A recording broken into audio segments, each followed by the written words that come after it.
दोस्तों, क्या आपको पता है फैक्ट्री में बियर बनाने के लिए उसमें सांड का स्पर्म मिलाया जाता है जिससे वो कड़क बनता है। और आखिरकार बियर को फैक्ट्री में किस तरह से बनाया जाता है और क्या बियर पीने से लिवर और किडनी सड़ जाता है।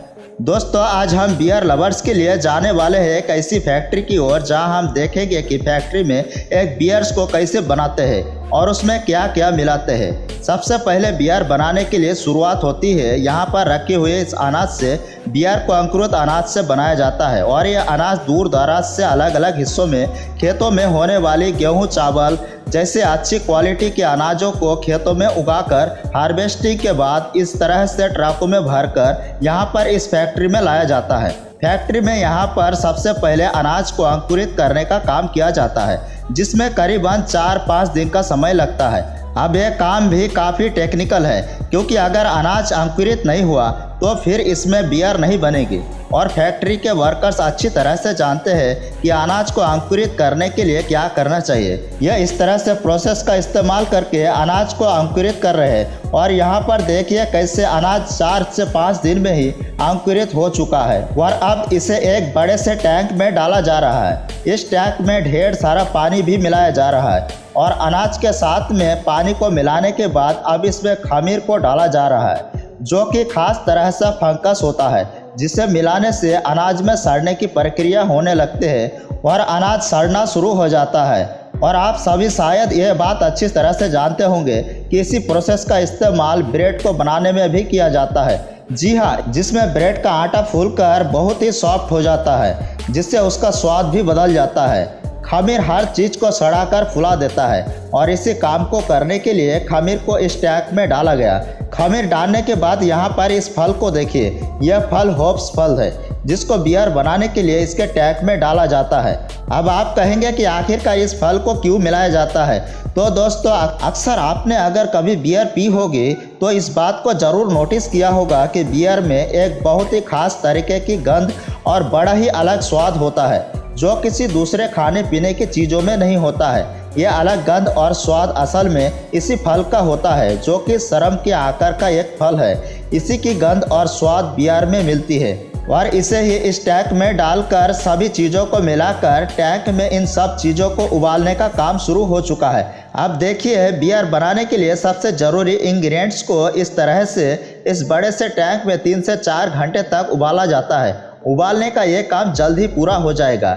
जैसे जैसे वक्त गुजर रहा है, उबालते समय टैंक का सारा पानी वापस बनकर उड़ जा रहा है और पानी कम होने से अब यहाँ पर अंत में केवल ये सभी चीज़ें ही बची है। अब इसे मटेरियल को यहाँ टैंक से बाहर निकालकर फैक्ट्री में अगले प्रोसेस के लिए भेजा जा रहा है जहाँ पर इस अगले प्रोसेस में से इस पूरे मटेरियल को धूप में सुखाया जाएगा। लोकल फैक्ट्री में जहाँ इसे धूप में सुखाया जाता है, वही कुछ बड़े फैक्ट्रीज में एक बंद कमरे में धूप जैसा एनवायरनमेंट बनाकर इस पूरे मटेरियल को सूखने के लिए छोड़ दिया जाता है ताकि इसमें से नमी निकल जाए और पूरी तरह से सूख कर सख्त हो जाए। सूखने का काम जल्दी कंप्लीट हो चुका है। अब यहाँ पर इस पूरे मटेरियल को फिर से एक दूसरे जगह पर ले जा रहा है जहाँ पर इस मटेरियल को गर्म किया जा रहा है। गर्म करने का ये काम इसीलिए किया जा रहा है ताकि धूप में सूखने के बाद भी इसके अंदर नमी रह गई तो वह नमी भी पूरी तरह से खत्म हो जाए। अब इस पूरे मटेरियल को बड़ी सी ग्राइंडिंग मशीन में डाला जा रहा है। यह ग्राइंडिंग मशीन इस पूरे मटेरियल को पीसने का काम करती है।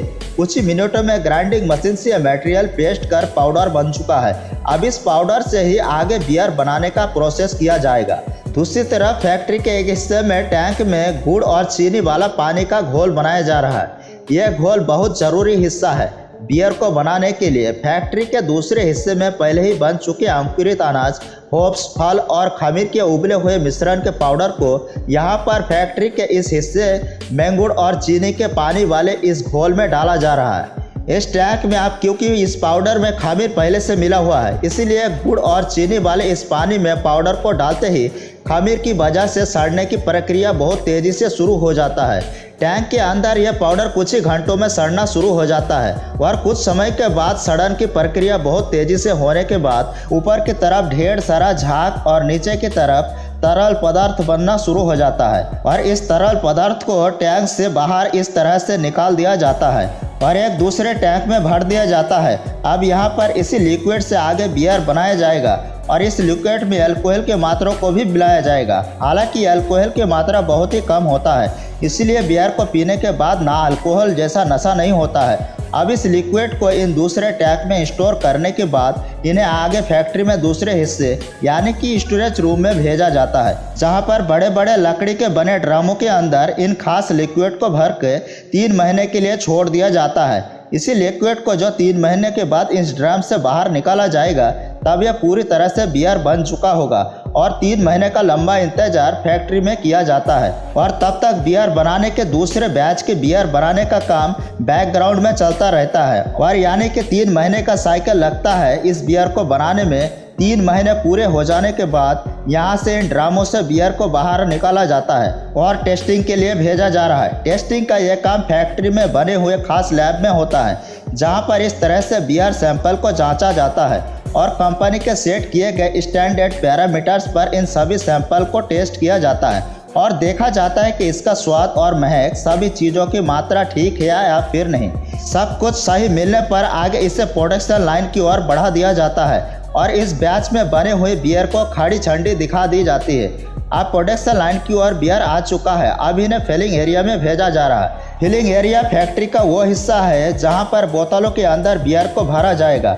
फिलिंग एरिया में एक तरफ से खाली बोतल में एक कन्वे बेल्ट पर इस तरह से आगे बढ़ता है और दूसरी तरफ पहले से बनी हुई बियर जो कि फिलिंग मशीन में टैंक के अंदर भरा हुआ है। यह बड़ी सी ऑटोमेटिक फिलिंग मशीन अपने नोजल के जरिए फटाफट कन्वे बेल्ट पर आ रहा बोतलों में बियर को भर देता है और इसी मशीन में कंपनी के ब्रांड नेम वाली स्टिकर की एक रिफिल लगा होता है। अब ये स्टिकर भी मशीन फटाफट बोतलों पर चिपका देता है और आगे बढ़ते हुए मशीन के दूसरे हिस्से पर इस ढक्कन को लगाकर इसे सील कर दिया जाता है।